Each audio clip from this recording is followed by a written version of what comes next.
Hello friends, welcome to Rashtram institute YouTube channel. ಇವತ್ತಿನ ರಾಷ್ಟ್ರಂ ಫೋಕಸ್ನಲ್ಲಿ ಪ್ರಮುಖವಾದಂತಹ current affairs ಟಾಪಿಕ್ಸ್ಗಳನ್ನು discuss ಮಾಡೋಣ.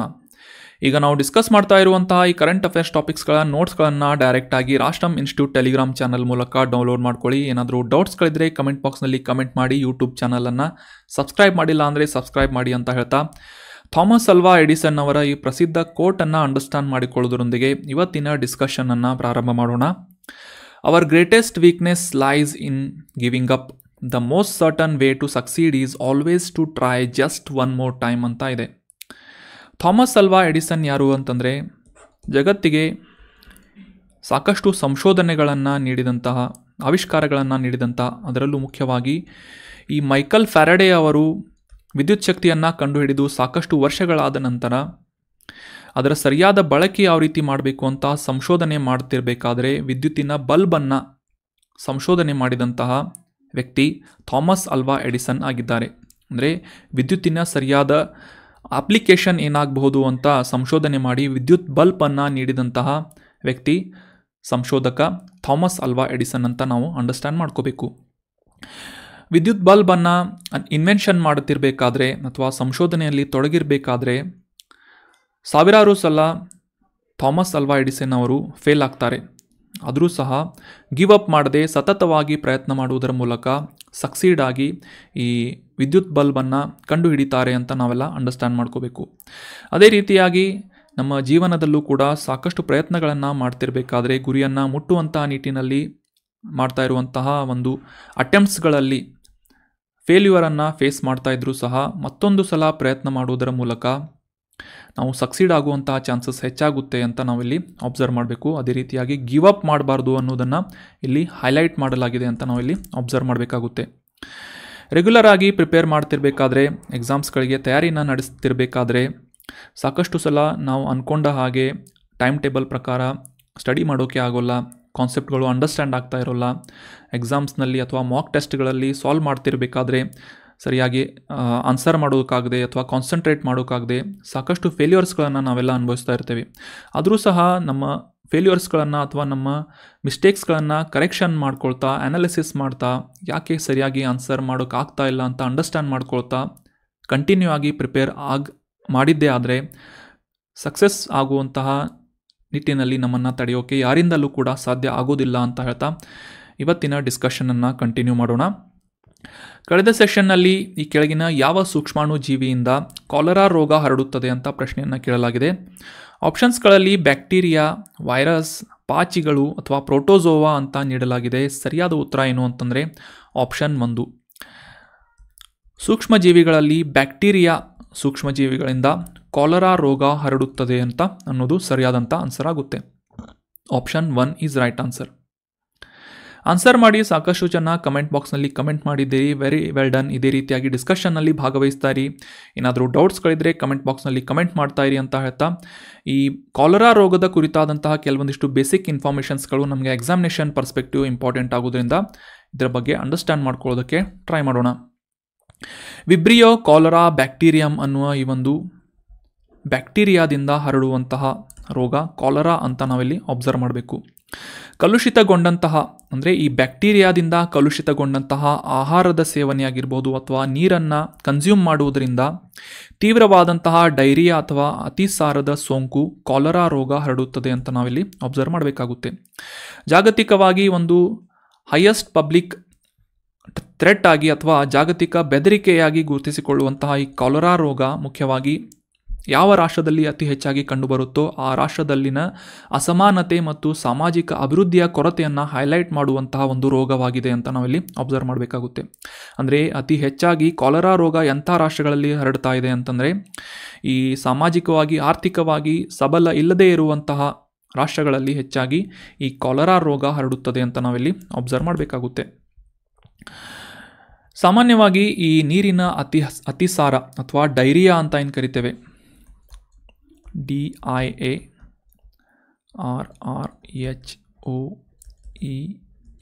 Diarrhoea ಅಂತ ನೆನ್ಪಿಟ್ಕೊಳ್ಳಿ. ಸ್ಪೆಲ್ಲಿಂಗ್ ಸಾಕಷ್ಟು ಕನ್ಫ್ಯೂಸಿಂಗ್ ಇದೆ. ಇದು DIARRHEHOEA ಅಂತ ಡೈರಿಯಾ. ಈ ಗ್ರೂಪ್ ಸಿ ಕಮ್ಯುನಿಕೇಷನ್ ಪೇಪರ್ನಲ್ಲಿ ಈ ರೀತಿಯಾದಂಥ ಪ್ರಶ್ನೆಗಳನ್ನು ಕೇಳ್ಬೋದು. ಡೈರಿಯಾ ಸ್ಪೆಲ್ಲಿಂಗ್ ನೆನ್ಪಿಟ್ಕೊಳ್ಳಿ. ಸೊ ಡೈರಿಯಾ ಅಥವಾ ನೀರಿನ ಅತಿಸಾರದ ಲಕ್ಷಣಗಳನ್ನು, ಅದರಲ್ಲೂ ಮುಖ್ಯವಾಗಿ ವಾಂತಿ, ಕಾಲಿನ ಸೆಳೆತ, ಅತಿಸಾರ, ಬೇದಿ ಈ ರೀತಿಯಾದಂಥ ಲಕ್ಷಣಗಳನ್ನು ತೋರಿಸುವಂತಹ ಒಂದು ಸಾಂಕ್ರಾಮಿಕ ರೋಗ ಕಾಲರಾ ಅಂತ ನಾವಿಲ್ಲಿ ಅಬ್ಸರ್ವ್ ಮಾಡಬೇಕಾಗುತ್ತೆ. ಸಾಮಾನ್ಯವಾಗಿ ಸಮರ್ಪಕವಾದಂತಹ ಈ ಡ್ರೈನೇಜ್ ಸಿಸ್ಟಮ್ ಅಥವಾ ಒಳಚರಂಡಿ ವ್ಯವಸ್ಥೆ ಇಲ್ಲದೇ ಇರುವಂತಹ ಪ್ರದೇಶಗಳಲ್ಲಿ ಮತ್ತು ಶುದ್ಧ ಕುಡಿಯುವ ನೀರಿನ ಅಭಾವ ಇರುವಂತಹ ಮತ್ತು ನೀರಿನ ಸಂಸ್ಕರಣೆಯನ್ನು ಸರಿಯಾಗಿ ಮಾಡದೇ ಇರುವಂತಹ ಪ್ರದೇಶಗಳಲ್ಲಿ ಹೆಚ್ಚಾಗಿ ಈ ಕಾಲರಾ ರೋಗ ಅತಿ ಹೆಚ್ಚಿನ ಪ್ರಮಾಣದಲ್ಲಿ ವ್ಯಾಪಿಸುತ್ತದೆ ಅಂತ ನಾವಿಲ್ಲಿ ಅಬ್ಸರ್ವ್ ಮಾಡಬೇಕು. ಸದ್ಯಕ್ಕೆ ಈ ಕಾಲರಾ ರೋಗವನ್ನು ತಡೆಯುವಂತಹ ನಿಟ್ಟಿನಲ್ಲಿ ಸಾಕಷ್ಟು ಪ್ರಯತ್ನಗಳನ್ನು ನಡೀತಾ ಇವೆ. ಆದರೆ ಅವುಗಳಲ್ಲಿ ಸಕ್ಸೀಡ್ ಆದಂತಹ ಕೆಲವೊಂದಿಷ್ಟು ಔಷಧಿಗಳ ಪ್ರಕಾರ ವರ್ಲ್ಡ್ ಹೆಲ್ತ್ ಆರ್ಗನೈಸೇಷನ್ ಮೂಲಕ ಸರ್ಟಿಫೈ ಮಾಡಲಾದಂತಹ ಈ ಮೌಖಿಕವಾಗಿ ನೀಡಲಾಗುವಂತಹ ಲಸಿಕೆಗಳು ಯಾವುವು ಅಂತಂದರೆ ಡುಕೋರಲ್, ಶಾಂಚೋಲ್ ಮತ್ತು ಯುವಿಚೋಲ್ ಪ್ಲಸ್ ಅಂತ ಇಮೇಜ್ನಲ್ಲಿ ನೋಡಿ. ಡುಕೋರಲ್, ಎವಿಕೋಲ್ ಮತ್ತು ಸ್ಯಾಂಕೋಲ್ ಅನ್ನುವ ಈ ಪ್ರಮುಖ 3 ಔಷಧಿಗಳ ಸಹಾಯದಿಂದ ಲಸಿಕೆಗಳನ್ನು ಪಡೆದುಕೊಳ್ಳುವುದರ ಮೂಲಕ ಈ ಕಾಲರಾ ರೋಗವನ್ನು ತಡೆಯುವಂತಹ ಸಾಧ್ಯತೆಗಳು ಹೆಚ್ಚಾಗುತ್ತವೆ ಅಂತ ವರ್ಲ್ಡ್ ಹೆಲ್ತ್ ಆರ್ಗನೈಸೇಷನ್ ಮೂಲಕ ಸರ್ಟಿಫಿಕೇಷನ್ನ ಈ 3 ಪ್ರಮುಖ ಲಸಿಕೆಗಳಿಗೆ ಅಥವಾ ವ್ಯಾಕ್ಸಿನೇಷನ್ಸ್ಗಳಿಗೆ ನೀಡಲಾಗಿದೆ ಅಂತ ನಾವಿಲ್ಲಿ ಅಬ್ಸರ್ವ್ ಮಾಡಬಹುದು. ಈ ಸರಿಯಾಗಿ ಈ ಲಸಿಕೆಗಳು ಕೆಲಸ ಮಾಡಬೇಕು ಅಂತಂದರೆ ಮಿನಿಮಮ್ ಆಗಿ 2 ಡೋಸ್ಗಳನ್ನು ಕಂಪ್ಲೀಟ್ ಮಾಡುವಂತಹ ಅವಶ್ಯಕತೆ ಇರುತ್ತೆ. ಸೊ ಈ ಲಸಿಕೆಗಳನ್ನು ತೆಗೆದುಕೊಂಡ್ರೆ ಸಾಕಷ್ಟು ಪ್ರಮಾಣದಲ್ಲಿ ಕಾಲರಾ ರೋಗವನ್ನು ನಾವು ತಡೆಗಟ್ಟಬಹುದು ಅಂತ ನಾವಿಲ್ಲಿ ಅಬ್ಸರ್ವ್ ಮಾಡಬೇಕು. ಸೊ ಬ್ಯಾಕ್ಟೀರಿಯಾದಿಂದ ಹರಡುವಂತಹ ರೋಗ ಕಾಲರಾ ಆಗಿದೆ. ವಿಬ್ರಿಯೋ ಕಾಲರಾ ಬ್ಯಾಕ್ಟೀರಿಯಂ ಅಂತ ಈ ಬ್ಯಾಕ್ಟೀರಿಯಾದ ಹೆಸರಾಗಿದೆ ಅಂತ ನಾವಿಲ್ಲಿ ಅಬ್ಸರ್ವ್ ಮಾಡ್ಬೋದು. ಇನ್ನು ಇವತ್ತಿನ ಪ್ರಶ್ನೆ ಏನು ಅಂತ ನೋಡೋಣ. ನೀವೆಲ್ಲ ಈ ಮದುವೆ ಸಮಾರಂಭಗಳಲ್ಲಿ ಡ್ರೋನ್ಗಳನ್ನು ಬಳಸುವುದು, ಈ ಪ್ರೀ ವೆಡ್ಡಿಂಗ್ ಶೂಟ್ಸ್ಗಳಲ್ಲಿ ಬಳಸುವುದು ಕಾಮನ್ ಆಗಿದೆ, ಅಬ್ಸರ್ವ್ ಮಾಡಿರ್ಬೋದು ಡ್ರೋನ್ಗಳನ್ನು. ಅದೇ ರೀತಿಯಾಗಿ ಈ ಕೀಟನಾಶಕಗಳ ಸಿಂಪಡಣೆಯಲ್ಲಿ ಸಾಕಷ್ಟು ವಿವಿಧ ಕೃಷಿ ಮತ್ತು ಅಗ್ರಿಕಲ್ಚರಲ್ ಅಪ್ಲಿಕೇಶನ್ಸ್ಗಳಲ್ಲೂ ಕೂಡ ಡ್ರೋನ್ಗಳನ್ನು ಬಳಸಲಾಗ್ತಾ ಇದೆ. ಅದೇ ಒಂದು ಡ್ರೋನ್ನ ಅಪ್ಗ್ರೇಡೆಡ್ ವರ್ಷನ್ ಆಗಿರುವಂತಹ ಒಂದು ಸಾಧನವನ್ನು ಅಥವಾ ವೆಹಿಕಲನ್ನು ಅನ್ಮ್ಯಾನ್ಡ್ ಏರಿಯಲ್ ವೆಹಿಕಲ್ ಅಂತ ಗುರುತಿಸಲಾಗುತ್ತೆ. ಅನ್ಮ್ಯಾನ್ಡ್ ಏರಿಯಲ್ ವೆಹಿಕಲ್, ಮಾನವರಹಿತ ವೈಮಾನಿಕ ವಾಹನ ಅಂತ ನಾವಿಲ್ಲಿ ಅಬ್ಸರ್ವ್ ಮಾಡಬೇಕು. ಸಾಕಷ್ಟು ಅತ್ಯಾಧುನಿಕ ತಂತ್ರಜ್ಞಾನಗಳನ್ನು ಅಳವಡಿಸಲಾದಂತಹ ಹೆಚ್ಚಿನ ಈ ಸಂರಕ್ಷಣೆಗೆ ಸಂಬಂಧಪಟ್ಟಂತೆ ಅಥವಾ ಈ ಭದ್ರತೆಗೆ ಸಂಬಂಧಪಟ್ಟಂತಹ ಅಪ್ಲಿಕೇಶನ್ಸ್ಗಳಲ್ಲಿ ಬಳಸಲಾಗುವಂತಹ ಒಂದು ವಾಹನ ಅನ್ಮ್ಯಾನ್ಡ್ ಏರಿಯಲ್ ವೆಹಿಕಲ್ ಅಂತ ನಾವಿಲ್ಲಿ ಅಬ್ಸರ್ವ್ ಮಾಡಬೇಕು. ಇತ್ತೀಚೆಗೆ ನಮ್ಮ ಭಾರತದ ಒಂದು ಸಂಸ್ಥೆಯ ಮೂಲಕ ತಪಸ್ ಅನ್ನುವ ಈ ಅನ್ಮ್ಯಾನ್ಡ್ ಏರಿಯಲ್ ವೆಹಿಕಲನ್ನು ಅಭಿವೃದ್ಧಿಪಡಿಸಲಾಗಿದೆ. ಆ ಅಭಿವೃದ್ಧಿಪಡಿಸಿದಂತಹ ಸಂಸ್ಥೆಯ ಹೆಸರು ಏನು ಅಂತ ಗುರುತಿಸಬೇಕು. ಇಮೇಜ್ನಲ್ಲಿ ಕಾಣ್ತಾ ಇರುವಂತಹ ಅನ್ಮ್ಯಾನ್ಡ್ ಏರಿಯಲ್ ವೆಹಿಕಲ್ನ ಹೆಸರು ತಪಸ್ ಅಂತ. ಸೊ ಈ ಒಂದು ವೈಮಾನಿಕ ವಾಹನವನ್ನು ಕಂಡುಹಿಡಿದಂತಹ ಅಥವಾ ಅಭಿವೃದ್ಧಿಪಡಿಸಿದಂತಹ ಸಂಸ್ಥೆಯ ಹೆಸರು ಏನು ಅಂತ ಕಮೆಂಟ್ ಬಾಕ್ಸ್ನಲ್ಲಿ ಕಮೆಂಟ್ ಮಾಡಿ. ಆಪ್ಷನ್ಸ್ಗಳನ್ನು ನೋಡೋದಾದರೆ ಇಸ್ರೋ, DRDO, ನಾಸಾ ಅಥವಾ ಆಪ್ಷನ್ 4 HSFC ಅಂತ ಇದೆ. ಸೊ ಸರಿಯಾದ ಉತ್ತರ ಏನು ಅಂತ ಕಮೆಂಟ್ ಬಾಕ್ಸ್ನಲ್ಲಿ ಕಮೆಂಟ್ ಮಾಡಿ. ನೆಕ್ಸ್ಟ್ ಸೆಷನ್ನಲ್ಲಿ ಈ ತಪಸ್ UAV ಬಗ್ಗೆ ಡೀಟೇಲ್ ಆಗಿ ಡಿಸ್ಕಸ್ ಮಾಡೋಣ ಅಂತ ಹೇಳ್ತಾ ಇವತ್ತಿನ ಡಿಸ್ಕಷನನ್ನು ಕಂಟಿನ್ಯೂ ಮಾಡೋಣ. ಸೈನ್ಸ್ ಆ್ಯಂಡ್ ಟೆಕ್ನಾಲಜಿಗೆ ಸಂಬಂಧಪಟ್ಟಂಥ ಈ ಒಂದು ಇಂಪಾರ್ಟೆಂಟ್ ಆದಂಥ ಆರ್ಟಿಕಲ್, ಭಾರತದಲ್ಲಿ ಆರ್ಟಿಫಿಷಿಯಲ್ ಇಂಟೆಲಿಜೆನ್ಸ್ ಸಾಕಷ್ಟು ಮುಂದುವರಿತಾ ಇದೆ. ಸಾಕಷ್ಟು ಸ್ಟಾರ್ಟಪ್ಸ್ಗಳಿಂದ ಕೂಡ ಆರ್ಟಿಫಿಷಿಯಲ್ ಇಂಟೆಲಿಜೆನ್ಸ್ ಅಥವಾ ಈ ಕೃತಕ ಬುದ್ಧಿಮತ್ತೆಗೆ ಸಂಬಂಧಪಟ್ಟಂತಹ ಕಂಪ್ಯೂಟರ್ ಕ್ಷೇತ್ರದಲ್ಲಿ ಸಾಕಷ್ಟು ಒಂದು ಕ್ರಾಂತಿ ನಡೀತಾ ಇದೆ ಅಂತ ನಾವೆಲ್ಲ ಅಬ್ಸರ್ವ್ ಮಾಡ್ತಾ ಇರ್ತೀವಿ. ರೆಗ್ಯುಲರ್ ಆಗಿ ನ್ಯೂಸ್ ಪೇಪರ್ನಲ್ಲೂ ಕೂಡ ಓದ್ತಾ ಇರ್ತೀವಿ. ಸೊ ಇತ್ತೀಚೆಗೆ ಈ ಪರಂ ರುದ್ರ ಅನ್ನುವ ಸೂಪರ್ ಕಂಪ್ಯೂಟರ್ಸನ್ನು ಭಾರತದಲ್ಲಿ ಲಾಂಚ್ ಮಾಡಲಾಗಿದೆ ಅಂತ ನ್ಯೂಸ್ನಲ್ಲಿ ಪಬ್ಲಿಷ್ ಆಗಿತ್ತು. ಭಾರತದ ಪ್ರಧಾನಮಂತ್ರಿಯವರಿಂದ ಈ ಹವಾಮಾನ ಸಂಶೋಧನೆಗೆ ಸಂಬಂಧಪಟ್ಟಂತೆ 3 ಪರಂ ರುದ್ರ ಅನ್ನುವ ಸೂಪರ್ ಕಂಪ್ಯೂಟರ್ ಸಿಸ್ಟಮ್ಸ್ಗಳನ್ನು ಮತ್ತು ಹೈ ಪರ್ಫಾರ್ಮೆನ್ಸ್ ಕಂಪ್ಯೂಟಿಂಗ್ ವ್ಯವಸ್ಥೆಯನ್ನು ಪ್ರಾರಂಭಿಸಲಾಗಿದೆ ಅಂತ ನ್ಯೂಸ್ನಲ್ಲಿ ಬಂದಿತ್ತು. ಸೊ ಹೀಗಾಗಿ ಈ ಪರಂ ರುದ್ರ ಅನ್ನುವ ಸೂಪರ್ ಕಂಪ್ಯೂಟರ್ಸ್ಗಳ ಬಗ್ಗೆ ಮತ್ತು ಈ ಹೈ ಪರ್ಫಾರ್ಮೆನ್ಸ್ ಕಂಪ್ಯೂಟಿಂಗ್ ಸಿಸ್ಟಮ್ಸ್ಗಳ ಬಗ್ಗೆ ಅಂಡರ್ಸ್ಟ್ಯಾಂಡ್ ಮಾಡ್ಕೊಳ್ಳೋದು ನಮಗೆ ಎಕ್ಸಾಮಿನೇಷನ್ ಪರ್ಸ್ಪೆಕ್ಟಿವ್ ಸಾಕಷ್ಟು ಇಂಪಾರ್ಟೆಂಟ್ ಆಗುತ್ತೆ. ಸೊ ಹೀಗಾಗಿ ಈ ಪರಂ ರುದ್ರ ಸೂಪರ್ ಕಂಪ್ಯೂಟರ್ಸ್ಗಳನ್ನು ನಾನು ಡೀಟೇಲ್ ಆಗಿ ಈಗ ಆರ್ಟಿಕಲ್ ರೂಪದಲ್ಲಿ ನಿಮಗೆ ಎಕ್ಸ್ಪ್ಲೇನ್ ಮಾಡ್ತೀನಿ. ಭಾರತದಾದ್ಯಂತ ಈ ವೈಜ್ಞಾನಿಕ ಮತ್ತು ಎಂಜಿನಿಯರಿಂಗ್ ಕ್ಷೇತ್ರಕ್ಕೆ ಸಂಬಂಧಿಸಿದಂತಹ ಸಂಕೀರ್ಣವಾದಂತಹ ಕಂಪ್ಯೂಟೇಷನಲ್ ಚಾಲೆಂಜಸ್ಗಳನ್ನು ಫೇಸ್ ಮಾಡುವಂತಹ ನಿಟ್ಟಿನಲ್ಲಿ ಆ ಸವಾಲುಗಳನ್ನು ಎದುರಿಸಿ ಸಮಸ್ಯೆಗಳನ್ನು ಬಗೆಹರಿಸುವಂತಹ ಒಂದು ಉದ್ದೇಶದಿಂದ ಭಾರತದಲ್ಲಿ ದೇಶೀಯವಾಗಿ ಅಭಿವೃದ್ಧಿಪಡಿಸಲಾದಂತಹ ಒಂದು ಸೂಪರ್ ಕಂಪ್ಯೂಟರ್ನ ಹೆಸರು ಪರಮರುದ್ರ ಅಂತ. ನಿಮಗೆಲ್ಲ ಗೊತ್ತಿರಬಹುದು. ಪರಮ್ 8000 ಅನ್ನೋದು ಭಾರತದ ಮೊದಲ ಸೂಪರ್ ಕಂಪ್ಯೂಟರ್ನ ಹೆಸರು.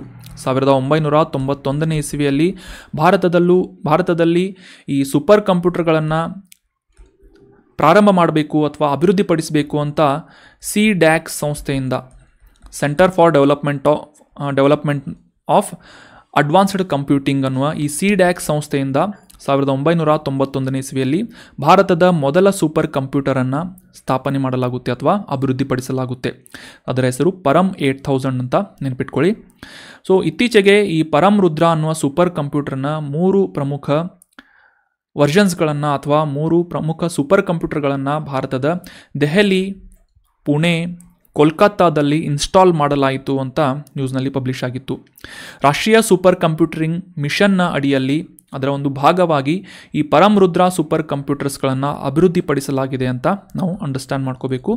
ಭಾರತದಲ್ಲಿ ಆಗಲೇ ತಿಳಿಸಿದ ಹಾಗೆ ಈ ವೈಜ್ಞಾನಿಕ ಮತ್ತು ಎಂಜಿನಿಯರಿಂಗ್ ಕ್ಷೇತ್ರದಲ್ಲಿ ಎದುರಿಸ್ತಾ ಇರುವಂತಹ ಕಾಂಪ್ಲೆಕ್ಸ್ ಕಂಪ್ಯೂಟೇಷನಲ್ ಚಾಲೆಂಜಸ್ಗಳನ್ನು ಫೇಸ್ ಮಾಡುವಂತಹ ಒಂದು ಉದ್ದೇಶದಿಂದ ಪರಮ್ ರುದ್ರ ಅನ್ನುವ ಸೂಪರ್ ಕಂಪ್ಯೂಟರನ್ನು ಅಭಿವೃದ್ಧಿಪಡಿಸಲಾಗಿದೆ ಅಂತ ನಾವಿಲ್ಲಿ ಅಬ್ಸರ್ವ್ ಮಾಡಬೇಕು. ಇನ್ನು ಈ ಹೈ ಪರ್ಫಾರ್ಮೆನ್ಸ್ ಕಂಪ್ಯೂಟಿಂಗ್ ಅಥವಾ HPC ಸಿಸ್ಟಮ್ಸ್ ಬಗ್ಗೆ ಅಂಡರ್ಸ್ಟ್ಯಾಂಡ್ ಮಾಡ್ಕೊಳ್ಳೋದಾದರೆ, ದೇಶದಾದ್ಯಂತ ಈ ಹವಾಮಾನ ಇಲಾಖೆಗೆ ಅವಶ್ಯಕವಾಗಿರುವಂತಹ ಭಾರೀ ಮಳೆ ಅಥವಾ ನಿರ್ಣಾಯಕ ಹವಾಮಾನದ ವಿದ್ಯಮಾನಗಳ ಮುನ್ಸೂಚನೆಗಳು, ಈ ರೀತಿಯಾದಂತಹ ವಿಷಯಗಳಿಗೆ ಸಂಬಂಧಿಸಿದಂತೆ ಅಥವಾ ಚಂಡಮಾರುತಗಳು ವಿಷಯಗಳಿಗೆ ಸಂಬಂಧಪಟ್ಟಂತೆ ಈ ನಿಖರವಾದಂತಹ ಮತ್ತು ಸಮಯಕ್ಕೆ ಸರಿಯಾದಂತಹ ಒಂದು ಮುನ್ಸೂಚನೆಯನ್ನು ನೀಡುವಂತಹ ನಿಟ್ಟಿನಲ್ಲಿ ಈ ಸೂಪರ್ ಕಂಪ್ಯೂಟರ್ಗಳ ಅವಶ್ಯಕತೆ ಸಾಕಷ್ಟು ಇದೆ. ಸೊ ಇದೇ ಒಂದು ಉದ್ದೇಶವನ್ನು ಪೂರೈಕೆ ಮಾಡುವಂತಹ ಉದ್ದೇಶದಿಂದ ಅರ್ಕಾ ಮತ್ತು ಅರುಣಿಕಾ ಅನ್ನುವ ಈ 2 ಪ್ರಮುಖ ಹವಾಮಾನ ಸಂಶೋಧನೆಗೆ ಸಂಬಂಧಿಸಿದಂತಹ ಸೂಪರ್ ಕಂಪ್ಯೂಟರ್ಸ್ಗಳನ್ನು ಅಥವಾ ಹೈ ಪರ್ಫಾರ್ಮೆನ್ಸ್ ಸೂಪರ್ ಕಂಪ್ಯೂಟರಿಂಗ್ ಸಿಸ್ಟಮ್ಸನ್ನು ಅಭಿವೃದ್ಧಿಪಡಿಸಲಾಗಿದೆ ಅಂತ ನಾವಿಲ್ಲಿ ಅಬ್ಸರ್ವ್ ಮಾಡಬೇಕು. ಈ HPC ಸಿಸ್ಟಮನ್ನು ಅಭಿವೃದ್ಧಿಪಡಿಸುವಂತಹ ನಿಟ್ಟಿನಲ್ಲಿ ಸಹಾಯ ಮಾಡ್ತಾ ಇರುವಂತಹ ಅಥವಾ ಕೆಲಸ ಮಾಡ್ತಾ ಇರುವಂತಹ ಸಂಸ್ಥೆಗಳು ಯಾವುವು ಅಂತಂದರೆ, ಪುಣೆಯಲ್ಲಿರುವಂತಹ Indian Institute of Tropical Meteorology IITM ಮತ್ತು ನೋಯ್ಡಾದ National Centre for Medium Range Weather Forecast ಅನ್ನುವ ಈ 2 ಪ್ರಮುಖ ಸಂಸ್ಥೆಗಳ ಸಹಭಾಗಿತ್ವದಲ್ಲಿ ಅರ್ಕಾ ಮತ್ತು ಅರುಣಿಕಾ ಅನ್ನುವ ವೆದರ್ ಫೋರ್ಕಾಸ್ಟಿಂಗ್ ಅಥವಾ ಹವಾಮಾನ ವಿದ್ಯಮಾನದ ಮುನ್ಸೂಚನೆಯನ್ನು ನೀಡುವಂತಹ ಒಂದು ವ್ಯವಸ್ಥೆಯನ್ನು, ಹೈ ಪರ್ಫಾರ್ಮೆನ್ಸ್ ಕಂಪ್ಯೂಟಿಂಗ್ ಸಿಸ್ಟಮನ್ನು ಅಭಿವೃದ್ಧಿಪಡಿಸಲಾಗಿದೆ. ಇತ್ತೀಚೆಗೆ ಇದನ್ನು ಲಾಂಚ್ ಮಾಡಲಾಗಿದೆ ನಮ್ಮ ಪ್ರಧಾನಮಂತ್ರಿಗಳಿಂದ ಅಂತ ನಾವು ಕಾಂಟೆಕ್ಸ್ಟನ್ನು ಅಂಡರ್ಸ್ಟ್ಯಾಂಡ್ ಮಾಡ್ಕೊಂಡ್ವಿ. ಸೊ ಪರಮರುದ್ರ ಕ್ಲಿಯರ್ ಆಯಿತು ಅಂತ ಅಂದ್ಕೊಳ್ತೀನಿ. ಅದೇ ರೀತಿಯಾಗಿ HPC ಅಂದರೆ ಏನು ಅಂತ ಕೂಡ ಅಂಡರ್ಸ್ಟ್ಯಾಂಡ್ ಆಯಿತು ಅಂತ ಅನ್ಕೋತೀನಿ. ಸೊ ನೆನ್ಪಿಟ್ಕೊಳ್ಳಿ, ಅರ್ಕಾ ಮತ್ತು ಅರುಣಿಕಾ ಇದು ಏನು ಅಂತಂದರೆ ಹವಾಮಾನ ಸಂಶೋಧನೆಗೆ ಸಿದ್ಧತೆ ಅಥವಾ ಸಜ್ಜುಗೊಂಡಂತಹ ಹೈ ಪರ್ಫಾರ್ಮೆನ್ಸ್ ಕಂಪ್ಯೂಟಿಂಗ್ ವ್ಯವಸ್ಥೆಗಳು ಅಥವಾ ಸಿಸ್ಟಮ್ಸ್ಗಳನ್ನು ಈ ಅರ್ಕಾ ಮತ್ತು ಅರುಣಿಕಾ ಅನ್ನುವ 2 ಹೆಸರುಗಳಾಗಿ ವಿಭಾಗ ಮಾಡಲಾಗಿದೆ ಅಂತ ನಾವಿಲ್ಲಿ ಅಬ್ಸರ್ವ್ ಮಾಡಬೇಕು. ಸೊ ಇದರ ಮುಖ್ಯ ಉದ್ದೇಶ ಏನು ಅಂತಂದರೆ ವೆದರ್ ಫೋರ್ಕಾಸ್ಟಿಂಗ್ ಅಥವಾ ಹವಾಮಾನ ಮುನ್ಸೂಚನೆ ಅಂತ ನಾವಿಲ್ಲಿ ಅಬ್ಸರ್ವ್ ಮಾಡಬೇಕಾಗುತ್ತೆ. ಇನ್ನು ಈ ಪರಮ್ ರುದ್ರ ಸೂಪರ್ ಕಂಪ್ಯೂಟರ್ಸ್ ಆಗಿರ್ಬೋದು ಅಥವಾ ಹೈ ಪರ್ಫಾರ್ಮೆನ್ಸ್ ಕಂಪ್ಯೂಟಿಂಗ್ ವ್ಯವಸ್ಥೆ ಆಗಿರಬಹುದು, ಇವುಗಳನ್ನು ರಾಷ್ಟ್ರೀಯ ಸೂಪರ್ ಕಂಪ್ಯೂಟರಿಂಗ್ ಮಿಷನ್ನ ಅಡಿಯಲ್ಲಿ ಅಭಿವೃದ್ಧಿಪಡಿಸಲಾಗಿದೆ ಅಂತ ನಾವೆಲ್ಲ ಅಬ್ಸರ್ವ್ ಮಾಡಿದ್ವಿ. ಸೊ ಹೀಗಾಗಿ ಈ ನ್ಯಾಷನಲ್ ಸೂಪರ್ ಕಂಪ್ಯೂಟಿಂಗ್ ಮಿಷನ್ ಬಗ್ಗೆ ಕೂಡ ಅಂಡರ್ಸ್ಟ್ಯಾಂಡ್ ಮಾಡ್ಕೊಳ್ಳೋದು ನಮಗೆ ಎಕ್ಸಾಮಿನೇಷನ್ ಪಾಯಿಂಟ್ ಆಫ್ ವ್ಯೂ ಸಾಕಷ್ಟು ಇಂಪಾರ್ಟೆಂಟ್ ಆಗುತ್ತೆ. 2015ನೇ ಇಸವಿಯಲ್ಲಿ ಕೇಂದ್ರ ಎಲೆಕ್ಟ್ರಾನಿಕ್ಸ್ ಮತ್ತು ಮಾಹಿತಿ ತಂತ್ರಜ್ಞಾನ ಸಚಿವಾಲಯದ ಅಡಿಯಲ್ಲಿ CDAC ಆಗಲೇ ತಿಳಿಸಿದಂತಹ CDAC ಸಂಸ್ಥೆ ಮತ್ತು IISc ಅನ್ನುವ ಈ 3 ಪ್ರಮುಖ ಸಂಸ್ಥೆಗಳ ಸಹಭಾಗಿತ್ವದಲ್ಲಿ ವಿಜ್ಞಾನ ಮತ್ತು ತಂತ್ರಜ್ಞಾನ ಇಲಾಖೆಯ ಅಡಿಯಿಂದ ಇಂಪ್ಲಿಮೆಂಟ್ ಮಾಡ್ತಾ ಇರುವಂತಹ ಒಂದು ಮಿಷನ್ ಯಾವುದು ಅಂತಂದರೆ ರಾಷ್ಟ್ರೀಯ super computing mission, national super computing mission ಅಂತ ನಾವೆಲ್ಲೋ ಅಬ್ಸರ್ವ್ ಮಾಡಬೇಕು. ಸೊ ಇದರ ಮುಖ್ಯ ಉದ್ದೇಶ ಏನು ಅಂತಂದರೆ ದೇಶದಾದ್ಯಂತ ಬೆಳವಣಿಗೆಯನ್ನು ಕಂಡುಕೊಳ್ತಾ ಇರುವಂತಹ ಈ ಶೈಕ್ಷಣಿಕ ಕ್ಷೇತ್ರ ಆಗಿರಬಹುದು, ಸಂಶೋಧಕರ ಒಂದು ಲಿಸ್ಟ್ ಆಗಿರಬಹುದು ಅಥವಾ ಅವರ ಒಂದು ಲ್ಯಾಬೊರೇಟರೀಸ್ಗಳಿಗೆ ಅವಶ್ಯಕವಾಗಿರುವಂತಹ ವ್ಯವಸ್ಥೆಯನ್ನು ರೂಪಿಸುವಂತಹ ನಿಟ್ಟಿನಲ್ಲಿ ಮತ್ತು ದೇಶದಾದ್ಯಂತ ಅಭಿವೃದ್ಧಿ ಹೊಂದ್ತಾ ಇರುವಂತಹ medium small micro small medium enterprises ಅಂದರೆ MSME ಕ್ಷೇತ್ರ ಆಗಿರ್ಬೋದು, ಸ್ಟಾರ್ಟಪ್ಗಳಾಗಿರ್ಬೋದು. ಸೊ ಈ ರೀತಿಯಾದಂತಹ ಕೈಗಾರಿಕಾ ಕ್ಷೇತ್ರಗಳು ಭಾರತದಲ್ಲಿ ಅಭಿವೃದ್ಧಿ ಹೊಂದ್ತಾ ಇರುವಂತಹ ಸಂದರ್ಭದಲ್ಲಿ ಅವರ ಬೇಡಿಕೆಯನ್ನು ಪೂರೈಸುವಂತಹ ನಿಟ್ಟಿನಲ್ಲಿ ಸೂಪರ್ ಕಂಪ್ಯೂಟಿಂಗನ್ನು ಅಭಿವೃದ್ಧಿಪಡಿಸುವುದು ಅಥವಾ ಒಂದು ಇನ್ಫ್ರಾಸ್ಟ್ರಕ್ಚರನ್ನು ಡೆವಲಪ್ ಮಾಡುವುದು ಸಾಕಷ್ಟು ಮಹತ್ವದ ಪಾತ್ರವನ್ನು ವಹಿಸುತ್ತದೆ. ಸೊ ಇದೇ ರೀತಿಯಾಗಿ ದೇಶವನ್ನು ಈ ಸೂಪರ್ ಕಂಪ್ಯೂಟಿಂಗ್ ಕ್ಷೇತ್ರದಲ್ಲಿ ಅದರ ಸಾಮರ್ಥ್ಯವನ್ನು ಅಭಿವೃದ್ಧಿಪಡಿಸುವುದಾಗಿರ್ಬೋದು, ವೈಜ್ಞಾನಿಕ ಸಂಶೋಧನೆಯಲ್ಲಿ ಇನ್ನೋವೇಷನನ್ನು ಇಂಪ್ರೂವ್ ಮಾಡುವಂತಹ ನಿಟ್ಟಿನಲ್ಲೂ ಕೂಡ ಈ ರಾಷ್ಟ್ರೀಯ ಸೂಪರ್ ಕಂಪ್ಯೂಟಿಂಗ್ ಮಿಷನ್ ಸಾಕಷ್ಟು ಮಹತ್ವದ ಪಾತ್ರವನ್ನು ವಹಿಸಲಿದೆ ಅಂತ ನಾವೆಲ್ಲ ಅಬ್ಸರ್ವ್ ಮಾಡಬೇಕು. ಸೊ ಹೀಗಾಗಿ 2015ನೇ ಇಸವಿಯಲ್ಲಿ ನ್ಯಾಷನಲ್ ಸೂಪರ್ ಕಂಪ್ಯೂಟಿಂಗ್ ಮಿಷನನ್ನು ಕೇಂದ್ರ ಸರ್ಕಾರದಿಂದ ಲಾಂಚ್ ಮಾಡಲಾಗುತ್ತೆ ಅಂತ ನಾವಿಲ್ಲಿ ಅಬ್ಸರ್ವ್ ಮಾಡಬೇಕು. ಸೊ ಇದನ್ನು ಇಂಪ್ಲಿಮೆಂಟ್ ಮಾಡ್ತಾ ಇರುವಂತಹ ಸಂಸ್ಥೆಗಳ ಹೆಸರನ್ನು ಕೂಡ ನೆನಪಿಟ್ಕೊಳ್ಳಿ.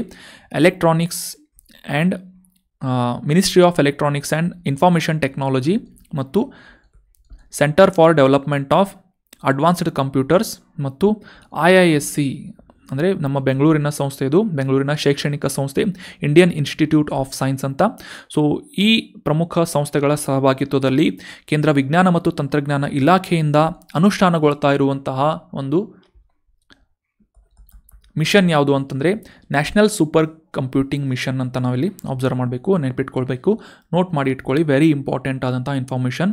ಇದನ್ನು ನೀವು ಈ PSI SA ಅಲ್ಲೂ ಕೂಡ ಇಂಪ್ಲಿಮೆಂಟ್ ಮಾಡ್ಬೋದು. ಯಾವ ರೀತಿಯಾಗಿ ಅಂತಂದರೆ ದೇಶದಾದ್ಯಂತ ಈ ಕೃತಕ ಬುದ್ಧಿಮತ್ತೆಗೆ ಪ್ರೋತ್ಸಾಹ ನೀಡುವಂತಹ ನಿಟ್ಟಿನಲ್ಲಿ ಅದನ್ನು ಮ್ಯಾನೇಜ್ ಮಾಡುವಂತಹ ಉದ್ದೇಶದಿಂದ ಸೂಪರ್ ಕಂಪ್ಯೂಟರ್ಗಳ ಅಭಿವೃದ್ಧಿಪಡಿಸುವುದು ಭಾರತದಲ್ಲಿ ಸಾಕಷ್ಟು ಮಹತ್ವದ ಪಾತ್ರವನ್ನು ವಹಿಸುತ್ತದೆ. ಸೊ ಈ ಒಂದು ಅವಶ್ಯಕತೆಯನ್ನು ಪೂರೈಸುವಂತಹ ನಿಟ್ಟಿನಲ್ಲಿ ಭಾರತ ಸರ್ಕಾರದಿಂದ 2015ನೇ ಇಸವಿಯಲ್ಲಿ ನ್ಯಾಷನಲ್ ಸೂಪರ್ ಕಂಪ್ಯೂಟಿಂಗ್ ಮಿಷನನ್ನು ಲಾಂಚ್ ಮಾಡಲಾಯಿತು ಅಂತ ನೀವು ಒಂದು ಪ್ಯಾರಾಗ್ರಾಫನ್ನು ಮೆನ್ಷನ್ ಮಾಡಿ. ಇದರ ಮೂಲಕ ಭಾರತದಾದ್ಯಂತ ಈ ಮಾಹಿತಿ ತಂತ್ರಜ್ಞಾನ ಮತ್ತು ಕಂಪ್ಯೂಟರ್ ಕ್ಷೇತ್ರದಲ್ಲಿ ಅಭಿವೃದ್ಧಿಯನ್ನು ಯಾವ ರೀತಿಯಾಗಿ ಕಾಣ್ತಾ ಇದ್ದಾರೆ, ಭಾರತ ಸರ್ಕಾರದಿಂದ ಯಾವ ಒಂದು ಇನಿಷಿಯೇಟಿವ್ಗಳನ್ನು, ಉಪಕ್ರಮಗಳನ್ನು ಪ್ರಾರಂಭಿಸಲಾಗಿದೆ ಅಂತ ನೀವು ಮೆನ್ಷನ್ ಮಾಡಿ ಈ ಒಂದು ಮಾಹಿತಿಯನ್ನು ನಿಮ್ಮ ಪ್ಯಾರಾಗ್ರಾಫಲ್ಲಿ ಅಥವಾ ಎಸ್ಸೆ ಪ್ಯಾರಾಗ್ರಾಫ್ನಲ್ಲಿ ಇನ್ಕ್ಲೂಡ್ ಮಾಡ್ಕೋಬಹುದು. ಇನ್ನು ಮುಂದಿನ ಆರ್ಟಿಕಲ್ ಕೇಂದ್ರ ರೇಷ್ಮೆ ಮಂಡಳಿಯ ಬಗ್ಗೆ ಇದೆ. ಈ ಇಮೇಜ್ನಲ್ಲಿ ಕಾಣ್ತಾ ಇರುವಂತಹ ಸೆಂಟ್ರಲ್ ಸಿಲ್ಕ್ ಬೋರ್ಡ್ ಬಿಲ್ಡಿಂಗನ್ನು ನೀವೆಲ್ಲ ನೋಡಿರ್ಬೋದು. ಬೆಂಗಳೂರಿನ ಈ BTM ಲೇಔಟ್ನಲ್ಲಿರುವಂತಹ ಈ ಸೆಂಟ್ರಲ್ ಸಿಲ್ಕ್ ಬೋರ್ಡ್ ಬೆಂಗಳೂರಿನಲ್ಲಿ ಅತಿ ಹೆಚ್ಚು ಟ್ರಾಫಿಕ್ಕನ್ನು ಹೊಂದಿರುವಂತಹ ಪ್ರದೇಶಗಳಲ್ಲಿ ಸಿಲ್ಕ್ ಬೋರ್ಡ್ ಕೂಡ ಒಂದು ಅಂತ ನಮಗೆಲ್ಲ ಗೊತ್ತು. ಸೊ ಹೀಗಾಗಿ ಈ ಸಿಲ್ಕ್ ಬೋರ್ಡ್ ಏರಿಯಾನಲ್ಲಿರುವಂತಹ ಸೆಂಟ್ರಲ್ ಸಿಲ್ಕ್ ಬೋರ್ಡ್ ಬಿಲ್ಡಿಂಗನ್ನು ಕೂಡ ನೀವೆಲ್ಲ ಅಬ್ಸರ್ವ್ ಮಾಡಿರ್ತೀರಿ ಅಂತ ಅನ್ಕೋತೀನಿ. ಸೊ ಈ ಭಾರತದಲ್ಲಿ ಸೆಂಟ್ರಲ್ ಸಿಲ್ಕ್ ಬೋರ್ಡನ್ನು ಸ್ಥಾಪನೆ ಮಾಡಿ 75 ವರ್ಷಗಳು ಕಂಪ್ಲೀಟ್ ಆಗಿರೋದ್ರಿಂದ ಇತ್ತೀಚೆಗೆ ಇದರ ಪ್ಲಾಟಿನಮ್ ಜೂಬ್ಲಿಯನ್ನು ಆಯೋಜನೆ ಮಾಡಲಾಗಿತ್ತು. ಅಥವಾ ಇದೇ ಒಂದು ಸಂದರ್ಭದಲ್ಲಿ ಸ್ಮರಣಾರ್ಥವಾಗಿ ಒಂದು ನಾಣ್ಯವನ್ನು ಕೂಡ ಅನಾವರಣಗೊಳಿಸಲಾಯಿತು ಅಂತ ನ್ಯೂಸ್ನಲ್ಲಿ ಪಬ್ಲಿಷ್ ಆಗಿತ್ತು. ಕೇಂದ್ರ ಜವಳಿ ಸಚಿವರು ಮೈಸೂರಿನಲ್ಲಿ ಈ ಕೇಂದ್ರ ರೇಷ್ಮೆ ಮಂಡಳಿಯ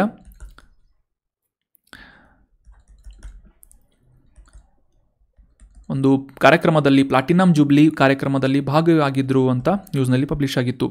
ಸೊ ಹೀಗಾಗಿ ಸೆಂಟ್ರಲ್ ಸಿಲ್ಕ್ ಬೋರ್ಡ್ ಕುರಿತಾದಂಥ ಕೆಲವೊಂದಿಷ್ಟು ಬೇಸಿಕ್ ಇನ್ಫಾರ್ಮೇಷನ್ಸ್ಗಳು ನಮಗೆ ಎಕ್ಸಾಮಿನೇಷನ್ ಪಾಯಿಂಟ್ ಆಫ್ ವ್ಯೂ ಸಾಕಷ್ಟು ಇಂಪಾರ್ಟೆಂಟ್ ಆಗುತ್ತೆ. ಅದೇ ರೀತಿಯಾಗಿ ಈ ರೇಷ್ಮೆ ಕೃಷಿಗೆ ಸಂಬಂಧಿಸಿದಂತಹ ಮಾಹಿತಿಗಳನ್ನು ಕೂಡ ಈ ಆರ್ಟಿಕಲ್ನಲ್ಲಿ ಅಂಡರ್ಸ್ಟ್ಯಾಂಡ್ ಮಾಡ್ಕೊಳ್ಳೋದಕ್ಕೆ ಟ್ರೈ ಮಾಡೋಣ. 1948ನೇ ಇಸವಿಯಲ್ಲಿ ಶಾಸನಬದ್ಧವಾಗಿ ಒಂದು ಸಂಸತ್ತಿನ ಕಾಯ್ದೆಯ ಮೂಲಕ ಸ್ಥಾಪಿತವಾದಂತಹ ಸಂಸ್ಥೆ ಸೆಂಟ್ರಲ್ ಸಿಲ್ಕ್ ಬೋರ್ಡ್ ಅಂತ ನಾವೆಲ್ಲ ನೆನ್ಪಿಟ್ಕೋಬೇಕು. ಕೇಂದ್ರ ರೇಷ್ಮೆ ಮಂಡಳಿ ಇದು 1948ರಲ್ಲಿ ಸ್ವಾತಂತ್ರ್ಯ ನಂತರ 1 ವರ್ಷದ ನಂತರ ಶಾಸನಬದ್ಧವಾದಂತಹ ಸಂಸ್ಥೆಯಾಗಿ ಇದನ್ನು ಸ್ಥಾಪನೆ ಮಾಡಲಾಗುತ್ತೆ.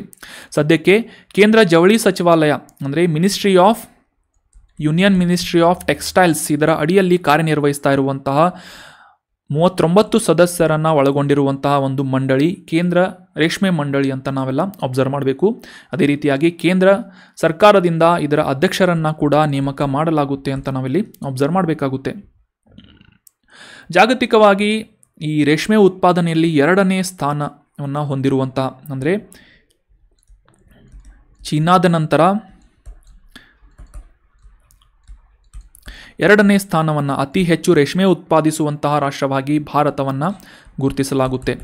ಸೊ ಹೀಗಾಗಿ ಈ ರೇಷ್ಮೆ ಉತ್ಪಾದನೆಯಲ್ಲಿ ಅವಶ್ಯಕತೆ ಇರುವಂತಹ ವಿಷಯಗಳನ್ನು ಪ್ರೋತ್ಸಾಹಿಸಲು ಮತ್ತು ರೇಷ್ಮೆಯನ್ನು ದೇಶದಾದ್ಯಂತ ಅಥವಾ ಜಾಗತಿಕವಾಗಿ ಪೂರೈಕೆ ಮಾಡುವಂಥ ನಿಟ್ಟಿನಲ್ಲಿ ಅದರ ಡಿಸ್ಟ್ರಿಬ್ಯೂಷನ್ ಮಾಡುವುದಾಗಿರ್ಬೋದು, ವ್ಯಾಪಾರ ವಾಣಿಜ್ಯ ಆಗಿರಬಹುದು, ರಫ್ತು ಮತ್ತು ಆಮದುಗಳಿಗೆ ಸಂಬಂಧಪಟ್ಟಂತಹ ಚಟುವಟಿಕೆಗಳನ್ನು ನಿರ್ವಹಿಸುವಂತಹ ಒಂದು ಸಂಸ್ಥೆಯಾಗಿ ಕೇಂದ್ರ ರೇಷ್ಮೆ ಮಂಡಳಿಯನ್ನು ನಾವೆಲ್ಲ ಗುರುತಿಸಬೇಕಾಗುತ್ತೆ. ಬೆಂಗಳೂರಿನಲ್ಲಿ ತನ್ನ ಪ್ರಧಾನ ಕಚೇರಿಯನ್ನು ಹೊಂದಿದ್ರೂ ಸಹ, ಅಂದರೆ ಇದರ ಹೆಡ್ ಕ್ವಾರ್ಟರ್ ಎಲ್ಲಿದೆ ಅಂತಂದರೆ ನಮ್ಮ ಕರ್ನಾಟಕದ ಬೆಂಗಳೂರಿನಲ್ಲಿ ಕೇಂದ್ರ ರೇಷ್ಮೆ ಮಂಡಳಿಯ ಮುಖ್ಯ ಕಚೇರಿ ಇದೆ.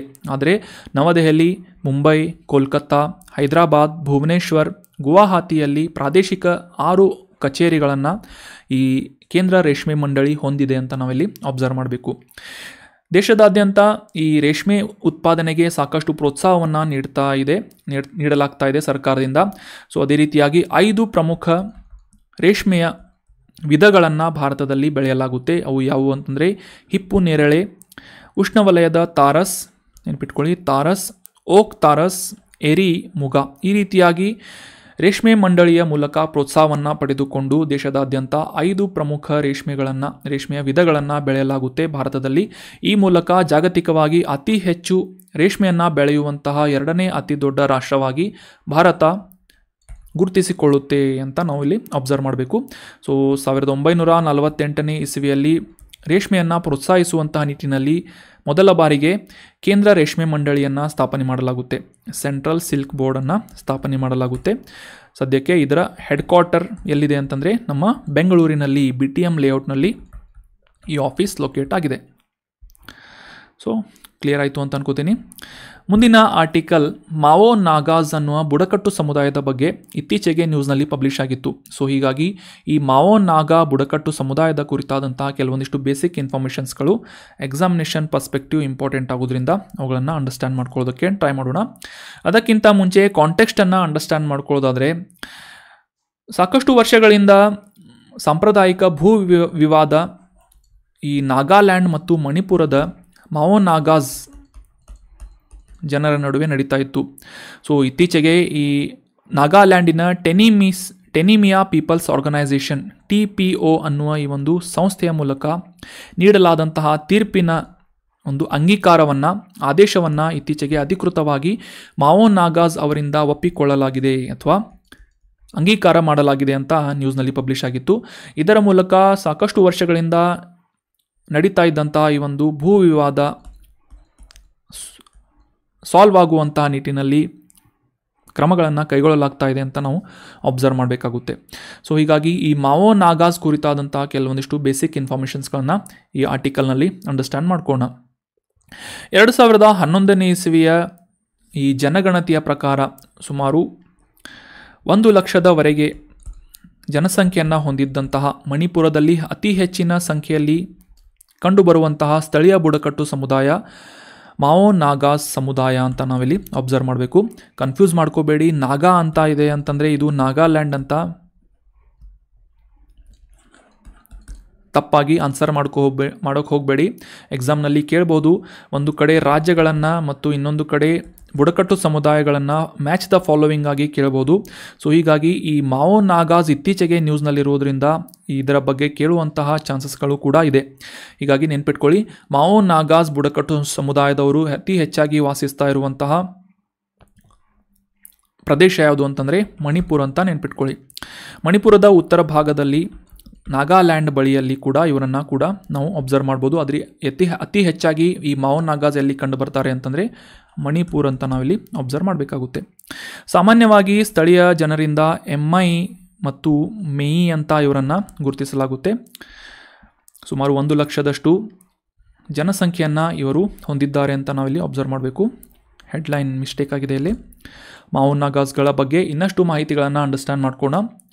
ಸಾಮಾನ್ಯವಾಗಿ ಈ ಹಳ್ಳಿಗಳಲ್ಲಿ ವಾಸಿಸುವಂಥ ಈ ಮಾವೋ ನಾಗಾಸ್ ಜನರು ಪೆಟ್ರಿಯಾರ್ಕಲ್ ಅಥವಾ ಪಿತೃಪ್ರಧಾನವಾದಂತಹ ಸಾಮಾಜಿಕ ವ್ಯವಸ್ಥೆಯನ್ನು ಹೊಂದಿದ್ದಾರೆ. ಇವರ ಕುಲಗಳನ್ನು ವಪ್ಚುಟಾ ಅಂತ ಮತ್ತು ಇತರ ಉಪಕುಲಗಳನ್ನಾಗಿ ಕೂಡ ವಿಭಾಗ ಮಾಡಲಾಗಿದ್ದು, ಇವರ ಆರ್ಥಿಕ ಒಂದು ಪರಿಸ್ಥಿತಿ ಏನಿದೆ ಮುಖ್ಯವಾಗಿ ಕೃಷಿ ಪ್ರಧಾನವಾದಂತಹ ಸಮಾಜವನ್ನು ನಾವಿಲ್ಲಿ ಅಬ್ಸರ್ವ್ ಮಾಡ್ಬೋದು. ಅಕ್ಕಿಯನ್ನು ಅತಿ ಹೆಚ್ಚಾಗಿ ಈ ಮಣಿಪುರದಲ್ಲಿ ಇರುವಂತಹ ಮಾವೋ ನಾಗಾಸ್ಗಳು ಬೆಳೀತಾರೆ ಅಂತ ನಾವಿಲ್ಲಿ ಅಬ್ಸರ್ವ್ ಮಾಡಬೇಕು. ಮೂಲತಃ ಈ ಮಾವೋ ನಾಗಾಗಳು ವಪ್ಚುಪೆ ಚುನಾಚುನೋ ಅನ್ನುವ ಸಾಂಪ್ರದಾಯಿಕವಾದಂತಹ ಧರ್ಮವನ್ನು ಫಾಲೋ ಮಾಡ್ತಾ ಇದ್ದರೂ ಕೂಡ ಇತ್ತೀಚಿನ ದಿನಗಳಲ್ಲಿ ಕ್ರಿಶ್ಚಿಯನ್ಗೆ ಸಾಕಷ್ಟು ಮತಾಂತರವನ್ನು ಕಾಣ್ತಾ ಇದ್ದಾರೆ. ಮಾವೋ ನಾಗಾಗಳು ಸಾಮಾನ್ಯವಾಗಿ ಆಚರಿಸುವಂತಹ ಈ ಹಬ್ಬಗಳು ಯಾವುವು ಅಂತಂದರೆ ಚುಥುನಿ, ಚುಜುನಿ, ಸಲೇನಿ ಮತ್ತು ವನೋನಿ ಅಂತ ಈ ರೀತಿಯಾಗಿ 4 ಪ್ರಮುಖವಾದಂತಹ ಹಬ್ಬಗಳನ್ನು ಈ ಮಾವೋ ನಾಗಾಸ್ಗಳಿಂದ, ನಾಗಾ ಬುಡಕಟ್ಟು ಸಮುದಾಯದವರಿಂದ ಆಚರಿಸಲಾಗುತ್ತೆ. ಸಾಕಷ್ಟು ಶ್ರೀಮಂತ ಸಾಂಸ್ಕೃತಿಕ ಪರಂಪರೆಯನ್ನು ಈ ಮಾವೋ ನಾಗಾ ಜನರು ಹೊಂದಿದ್ದಾರೆ ಅಂತ ನಾವಿಲ್ಲಿ ಅಬ್ಸರ್ವ್ ಮಾಡಬೇಕು. ಮುಖ್ಯವಾಗಿ ಇವರು ಮಣಿಪುರದಲ್ಲಿ ಕಂಡುಬರುವಂತಹ ಜನರಾಗಿದ್ದಾರೆ ಅಥವಾ ಬುಡಕಟ್ಟು ಸಮುದಾಯ ಆಗಿದೆ ಅಂತ ನಾವಿಲ್ಲಿ ಅಬ್ಸರ್ವ್ ಮಾಡಬೇಕಾಗುತ್ತೆ. So that was all about today's articles friends. ಈಗ ಡಿಸ್ಕಸ್ ಮಾಡಲಾದಂಥ ಆರ್ಟಿಕಲ್ಸ್ಗಳಿಗೆ ರೆಲೆವೆಂಟ್ ಆದಂಥ ಕೆಲವೊಂದಿಷ್ಟು ಇಂಪಾರ್ಟೆಂಟ್ ಪ್ರಶ್ನೆಗಳನ್ನು ರಿವೈಸ್ ಮಾಡ್ಕೊಳ್ಳೋದಕ್ಕೆ ಟ್ರೈ ಮಾಡೋಣ. ಮೊದಲನೇ ರಿವಿಷನ್ ಪ್ರಶ್ನೆ, ರಾಷ್ಟ್ರೀಯ ಸೂಪರ್ ಕಂಪ್ಯೂಟಿಂಗ್ ಮಿಷನನ್ನು ಕಾರ್ಯಗತಗೊಳಿಸಲು ಈ ಕೆಳಗಿನ ಯಾವ ಸಂಸ್ಥೆಗಳು ಸಹಕರಿಸುತ್ತವೆ ಅಂತ ಪ್ರಶ್ನೆ ಇದೆ. ಆಪ್ಷನ್ ಎ ವಿಜ್ಞಾನ ಮತ್ತು ತಂತ್ರಜ್ಞಾನ ಸಚಿವಾಲಯ ಮತ್ತು ಭಾರತೀಯ ಬಾಹ್ಯಾಕಾಶ ಸಂಶೋಧನಾ ಸಂಸ್ಥೆ ಅಥವಾ ಇಸ್ರೋ ಅಂತ ಇದೆ. ಆಪ್ಷನ್ ಬಿ ಎಲೆಕ್ಟ್ರಾನಿಕ್ಸ್ ಮತ್ತು ಮಾಹಿತಿ ತಂತ್ರಜ್ಞಾನ ಸಚಿವಾಲಯ ಸಿಡ್ಯಾಕ್ ವಿಜ್ಞಾನ ಮತ್ತು ತಂತ್ರಜ್ಞಾನ ಇಲಾಖೆ ಅಂತ ಇದೆ. ಆಪ್ಷನ್ ಸಿ ಶಿಕ್ಷಣ ಸಚಿವಾಲಯ ಮತ್ತು ಆರೋಗ್ಯ ಸಚಿವಾಲಯ. Option D Indian Institute of Technology and Indian Council of Medical Research ಅಂತ ಇದೆ. ಹೆಸರಿನಲ್ಲೇ ಇದೆ ರಾಷ್ಟ್ರೀಯ ಸೂಪರ್ ಕಂಪ್ಯೂಟಿಂಗ್ ಮಿಷನ್ ಅಂತ. ಸೂಪರ್ ಕಂಪ್ಯೂಟಿಂಗ್ ಮಿಷನ್ ಅಂತಂದರೆ ಆಬ್ವಿಯಸ್ಲಿ ಇಲ್ಲಿ ಆರೋಗ್ಯ ಸಚಿವಾಲಯ ಕ್ಯಾನ್ಸಲ್ ಆಗುತ್ತೆ. ಉಳಿದಂತೆ ಈ Indian Council of Medical Research ಇದು ಕೂಡ ಕ್ಯಾನ್ಸಲ್ ಆಗುತ್ತೆ. Option C and D are wrong ಅಂತ ನಾವು ಇಲ್ಲಿ ಎಲಿಮಿನೇಟ್ ಮಾಡ್ಬೋದು. ಉಳಿದಂತೆ ಈ ಸ್ಪೇಸ್ ಆರ್ಗನೈಸೇಷನ್ ಅಥವಾ ಇಸ್ರೋದಿಂದ ಈ ಕಂಪ್ಯೂಟಿಂಗ್ ಮಿಷನನ್ನು ಅಭಿವೃದ್ಧಿಪಡಿಸುವಂತಹ ಚಾನ್ಸಸ್ಗಳು ಕೂಡ ಕಡಿಮೆಯಾಗಿರೋದ್ರಿಂದ ಆಪ್ಷನ್ ಎ ಅನ್ನು ಕೂಡ ನಾವು ಎಲಿಮಿನೇಟ್ ಮಾಡ್ಬೋದು. ಸೊ ಉಳಿದಂತಹ ಒಂದು ಆಪ್ಷನ್ ಯಾವುದು ಅಂತಂದರೆ ಆಪ್ಷನ್ ಬಿ ಕೇಂದ್ರ ministry of Electronics and Information technology ಮಾಹಿತಿ ತಂತ್ರಜ್ಞಾನ ಸಚಿವಾಲಯ. ಸಿಡ್ಯಾಕ್ ಅಂದರೆ ಇದರ ಫುಲ್ ಫಾರ್ಮ್ ಕೂಡ ನೆನಪಿದ್ರು ಕೂಡ ಸಾಕು ನಿಮಗೆ. ಇದನ್ನು ಡೈರೆಕ್ಟಾಗಿ ಆಪ್ಷನನ್ನು ನೀವು ಕರೆಕ್ಟ್ ಅಂತ ಗುರುತಿಸ್ಬೋದು. Centre for Development of Advanced Computing ಅಂತ ಸಿಡ್ಯಾಕ್ನ ಇದರ ಫುಲ್ ಫಾರ್ಮ್ ಆಗುತ್ತೆ. ಸೊ ಹೀಗಾಗಿ ಇದೇ ಕರೆಕ್ಟ್ ಆದಂಥ ಆನ್ಸರ್ ಆಗುತ್ತೆ. 2015ನೇ ಇಸವಿಯಲ್ಲಿ National Computing Mission Super Computing ಮಿಷನನ್ನು ಪ್ರಾರಂಭ ಮಾಡಲಾಗುತ್ತೆ. ಭಾರತದ ಎಲೆಕ್ಟ್ರಾನಿಕ್ಸ್ ಮಾಹಿತಿ ತಂತ್ರಜ್ಞಾನ ಸಚಿವಾಲಯ ಸಿಡ್ಯಾಕ್ ಮತ್ತು IISc ಸಂಸ್ಥೆಗಳ ಸಹಭಾಗಿತ್ವದಲ್ಲಿ ಕೇಂದ್ರ ಡಿಪಾರ್ಟ್ಮೆಂಟ್ ಆಫ್ ಸೈನ್ಸ್ ಆ್ಯಂಡ್ ಟೆಕ್ನಾಲಜಿಯಿಂದ ಅನುಷ್ಠಾನಗೊಳ್ತಾ ಇರುವಂತಹ ಒಂದು ಮಿಷನ್ ಯಾವುದು ಅಂತಂದರೆ ರಾಷ್ಟ್ರೀಯ super computing mission, national super computing Mission. 2015ನೇ ಇಸವಿಯಲ್ಲಿ ದೇಶದಾದ್ಯಂತ ಸೂಪರ್ ಕಂಪ್ಯೂಟರ್ಗಳ ಅಭಿವೃದ್ಧಿಗೆ ಪ್ರೋತ್ಸಾಹವನ್ನು ನೀಡುವಂಥ ಉದ್ದೇಶದಿಂದ ಇದನ್ನು ಸ್ಥಾಪನೆ ಮಾಡಲಾಗಿತ್ತು ಅಥವಾ ಈ ಉಪಕ್ರಮವನ್ನು ಪ್ರಾರಂಭಿಸಲಾಗಿತ್ತು. ಮುಂದಿನ ರಿವಿಷನ್ ಪ್ರಶ್ನೆ, ಈ ಕೆಳಗಿನ ಯಾವ ಸಂಸ್ಥೆಯು ಭಾರತದಲ್ಲಿ ರಾಷ್ಟ್ರೀಯ ಸೂಪರ್ ಕಂಪ್ಯೂಟಿಂಗ್ ಮಿಷನನ್ನು ಕಾರ್ಯಗತಗೊಳಿಸುತ್ತದೆ ಅಂತ ಪ್ರಶ್ನೆ ಇದೆ. Option A Indian Institute of technology ಅಥವಾ IIT. ಆಪ್ಷನ್ ಬಿ ಸುಧಾರಿತ ಕಂಪ್ಯೂಟಿಂಗ್ ಅಭಿವೃದ್ಧಿ ಕೇಂದ್ರ centre for Development of Advanced Computing ಅಂತ ಇದೆ. ಆಪ್ಷನ್ ಸಿ ಭಾರತೀಯ ಬಾಹ್ಯಾಕಾಶ ಸಂಶೋಧನಾ ಸಂಸ್ಥೆ ಅಥವಾ ಆಪ್ಷನ್ ಡಿ ರಾಷ್ಟ್ರೀಯ ಏರೋನಾಟಿಕ್ಸ್ ಮತ್ತು ಬಾಹ್ಯಾಕಾಶ ಆಡಳಿತ ಅಂತ ಇದೆ. ಸೊ ಸರಿಯಾದ ಉತ್ತರ ಏನು ಅಂತಂದರೆ ಆಪ್ಷನ್ ಬಿ ಸುಧಾರಿತ ಕಂಪ್ಯೂಟಿಂಗ್ ಅಭಿವೃದ್ಧಿ ಕೇಂದ್ರ ಅಥವಾ centre for Development of Advanced computing ಅನ್ನುವ ಈ ಸಂಸ್ಥೆಯ ಒಂದು ಸಹಾಯದಿಂದ ದೇಶದಾದ್ಯಂತ ರಾಷ್ಟ್ರೀಯ ಸೂಪರ್ ಕಂಪ್ಯೂಟಿಂಗ್ ಮಿಷನನ್ನು ಅನುಷ್ಠಾನಗೊಳಿಸಲಾಗ್ತಾ ಇದೆ ಅನ್ನೋದು ಸರಿಯಾದಂಥ ಆನ್ಸರ್ ಆಗುತ್ತೆ. ಮುಂದಿನ ರಿವಿಷನ್ ಪ್ರಶ್ನೆ, ಕೇಂದ್ರ ರೇಷ್ಮೆ ಮಂಡಳಿಯ ಪ್ರಧಾನ ಕಚೇರಿ ಎಲ್ಲಿದೆ ಅಂತ ಪ್ರಶ್ನೆ ಇದೆ.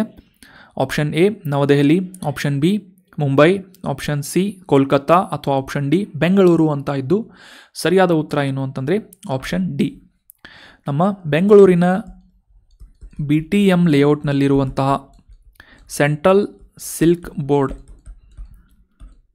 ಆಫೀಸ್ ಲೊಕೇಟ್ ಆಗಿದೆ ಅನ್ನೋದು ಸರಿಯಾದಂಥ ಆನ್ಸರ್ ಆಗುತ್ತೆ. ಕೇಂದ್ರ ರೇಷ್ಮೆ ಮಂಡಳಿ ಇದರ ಮುಖ್ಯ ಕಚೇರಿ ಬೆಂಗಳೂರಿನಲ್ಲಿದೆ ಅನ್ನೋದು ಸರಿಯಾದಂಥ ಆನ್ಸರ್ ಆಗುತ್ತೆ.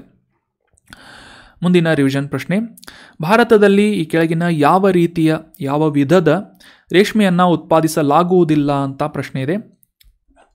Option A mulberry, option B ಉಷ್ಣವಲಯದ ತಾರಸ್, ಆಪ್ಷನ್ ಸಿ ಸಂಶ್ಲೇಷಿತ ರೇಷ್ಮೆ ಅಥವಾ synthetic silk, option D muga ಅಂತ ಇದೆ. ಸರಿಯಾದ ಉತ್ತರ ಆಪ್ಷನ್ ಸಿ ಸಂಶ್ಲೇಷಿತ ರೇಷ್ಮೆ ಅಥವಾ ಸಿಂಥೆಟಿಕ್ ರೇಷ್ಮೆಯನ್ನು ಹೊರತುಪಡಿಸಿ ಉಳಿದಂತೆ ಮಲ್ಬೇರಿ, ಉಷ್ಣವಲಯದ ತಾರಸ್ ಮತ್ತು ಮುಗ ಈ 3 ರೀತಿಯಾದಂತಹ ರೇಷ್ಮೆಯನ್ನು ಭಾರತದಲ್ಲಿ ಅಭಿವೃದ್ಧಿಪಡಿಸಲಾಗುತ್ತೆ ಅಥವಾ ಉತ್ಪಾದನೆ ಮಾಡಲಾಗುತ್ತೆ ಅನ್ನೋದು ಸರಿಯಾದಂಥ ಆನ್ಸರ್ ಆಗುತ್ತೆ. ಸೊ ಸಂಶ್ಲೇಷಿತ ರೇಷ್ಮೆ ಇಸ್ ರಾಂಗ್ ಆನ್ಸರ್. ದೇಶದಲ್ಲಿ ಈ ಹಿಪ್ಪು ನೇರಳೆ, ಉಷ್ಣವಲಯದ ತಾರಸ್, ಓಕ್ ತಾರಸ್, ಎರಿ, ಮುಗ ಈ ರೀತಿಯಾದಂತಹ ಪ್ರಮುಖ 5 ವೈವಿಧ್ಯಮಯವಾದಂತಹ ರೇಷ್ಮೆಯನ್ನು ಬೆಳೆಯಲಾಗುತ್ತೆ. ಆದರೆ ಈ ಸಿಂಥೆಟಿಕ್ ರೇಷ್ಮೆಯನ್ನು ಭಾರತದಲ್ಲಿ ಉತ್ಪಾದನೆ ಮಾಡಲಾಗುವುದಿಲ್ಲ. ಅದೇ ಇನ್ನು ಈ ಜಾಗತಿಕವಾಗಿ ಚೀನಾದ ನಂತರ ಅತಿ ಹೆಚ್ಚು ರೇಷ್ಮೆಯನ್ನು ಉತ್ಪಾದನೆ ಮಾಡುವಂತಹ ರಾಷ್ಟ್ರ ಯಾವುದು ಅಂತಂದರೆ ಭಾರತ ಅಂತ ನಾವಿಲ್ಲಿ ಅಬ್ಸರ್ವ್ ಮಾಡಬೇಕು. ಇತ್ತೀಚೆಗೆ ಕೇಂದ್ರ ರೇಷ್ಮೆ ಮಂಡಳಿಯ ಪ್ಲಾಟಿನಂ ಜುಬ್ಲಿಯನ್ನು ಅಥವಾ 75ನೇ ವರ್ಷದ ಸಂಸ್ಥಾಪನಾ ವಾರ್ಷಿಕೋತ್ಸವವನ್ನು ಆಚರಿಸಲಾಯಿತು. 1948ನೇ ಇಸ್ವಿಯಲ್ಲಿ ಈ ಸೆಂಟ್ರಲ್ ಸಿಲ್ಕ್ ಬೋರ್ಡನ್ನು ಪ್ರಾರಂಭ ಮಾಡಲಾಗಿತ್ತು ಅಂತ ನಾವೆಲ್ಲ ಅಬ್ಸರ್ವ್ ಮಾಡ್ಬೋದು. ಮುಂದಿನ ರಿವಿಷನ್ ಪ್ರಶ್ನೆ, ಮಾವೋ ನಾಗಾ ಬುಡಕಟ್ಟು ಸಮುದಾಯದವರು ಈ ಕೆಳಗಿನ ಯಾವ ರಾಜ್ಯದಲ್ಲಿ ವಾಸಿಸ್ತಾರೆ ಅಂತ ಪ್ರಶ್ನೆ ಇದೆ. Option 1 Manipur, option 2 Nagaland, option 3 Tripura ಅಥವಾ ಆಪ್ಷನ್ 4 ಮೇಘಾಲಯ ಅಂತ ಇದ್ದು ಸರಿಯಾದ ಉತ್ತರ ಆಪ್ಷನ್ 1. ಮಣಿಪುರದಲ್ಲಿ ಅತಿ ಹೆಚ್ಚಿನ ಸಂಖ್ಯೆಯ ಮಾವೋ ನಾಗಾ ಬುಡಕಟ್ಟು ಸಮುದಾಯದವರು ನೆಲೆಯಾಗಿದ್ದಾರೆ ಅನ್ನೋದು ಸರಿಯಾದಂಥ ಆನ್ಸರ್ ಆಗುತ್ತೆ. Option 1 is right answer. ಇತ್ತೀಚೆಗೆ ಈ ನಾಗಾಲ್ಯಾಂಡ್ ಮಣಿಪುರದ ನಡುವೆ ಸಾಂಪ್ರದಾಯಿಕವಾದಂತಹ ಭೂ ವಿವಾದಕ್ಕೆ ಇತ್ತೀಚೆಗೆ ತೆರೆ ಕಂಡಿದೆ ಅಂತ ನ್ಯೂಸ್ನಲ್ಲಿ ಪಬ್ಲಿಷ್ ಆಗಿತ್ತು. ಅದೇ ರೀತಿಯಾಗಿ ಮಾವೋ ನಾಗಾಸ್ ಬುಡಕಟ್ಟು ಸಮುದಾಯದವರ ಬಗ್ಗೆ ಕೂಡ ನಾವು ಡೀಟೇಲ್ ಆಗಿ ಅಂಡರ್ಸ್ಟ್ಯಾಂಡ್ ಮಾಡ್ಕೊಂಡ್ವಿ. ಮುಖ್ಯವಾಗಿ ಭಾರತದ ಈಶಾನ್ಯ ಭಾಗದಲ್ಲಿನ ಮಣಿಪುರ ರಾಜ್ಯದಲ್ಲಿ ಈ ಮಾವೋ ನಾಗಾಸ್ ಬುಡಕಟ್ಟು ಸಮುದಾಯದವರು ವಾಸಿಯಾಗಿದ್ದಾರೆ ಅಂತ ನಾವು ಇಲ್ಲಿ ಅಬ್ಸರ್ವ್ ಮಾಡ್ಬೋದು. So that was all about today's discussion friends. ಕಾಂಟೆಂಟನ್ನು ನಿಮ್ಮ ಎಲ್ಲ ಫ್ರೆಂಡ್ಸ್ಗಳ ಜೊತೆ ಶೇರ್ ಮಾಡಿ. ಚಾನಲನ್ನು ಸಬ್ಸ್ಕ್ರೈಬ್ ಮಾಡಿಲ್ಲ ಅಂದರೆ ಸಬ್ಸ್ಕ್ರೈಬ್ ಮಾಡಿ. ಏನಾದರೂ ಡೌಟ್ಸ್ಗಳಿದ್ದರೆ ಕಮೆಂಟ್ ಬಾಕ್ಸ್ನಲ್ಲಿ ಕಮೆಂಟ್ ಮಾಡಿ. ಡಿಸ್ಕಷನ್ನಲ್ಲಿ ಕೇಳಲಾದಂಥ ಪ್ರಶ್ನೆಗೆ ಸರಿಯಾಗಿ ಆನ್ಸರ್ ಮಾಡಿ ಅಂತ ಹೇಳ್ತಾ thank you so much and have a nice day.